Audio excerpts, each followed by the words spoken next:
તો પાકિસ્તાનના વાવાઝોડાના કારણે રાજસ્થાનમાં ધોળા દિવસે અંધારું છવાયું તો રાજસ્થાનના બોર્ડરને અડીને આવેલા ગુજરાતના ગ્રામ્ય વિસ્તારમાં પણ તેની અસરો જોવા મળી છે। બનાસકાંઠાનું ધાનેરા જ્યાં બોર્ડરના ગામોમાં પણ વાવાઝોડા જેવો પવન ફૂંકાયો જેના કારણે કેટલાક મકાનોના પતરા પણ ઉડી ગયા હતા। તો ધાનેરાના ગામડાઓમાં ધોળા દિવસે રાત્રિ જેવો અંધકાર છવાઈ ગયો હતો। તો રાજસ્થાનના ગુજરાતને અડીને આવેલા રાણીવાડા વડગામમાં તેજ પવન સાથે વરસાદ વરસ્યો। ભારે પવનના કારણે અસહ્ય ઉકળાટમાંથી લોકોને રાહત મળી છે।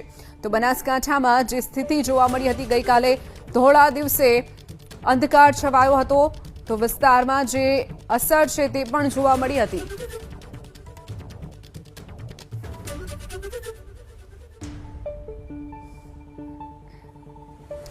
તો ગુજરાતને અડીને આવેલા ગામો રાણીવાડા વડગામમાં પણ ભારે પવન સાથે વરસાદ વરસ્યો હતો। ધોળા દિવસે અંધકાર છવાયો હતો। ભારે પવનને કારણે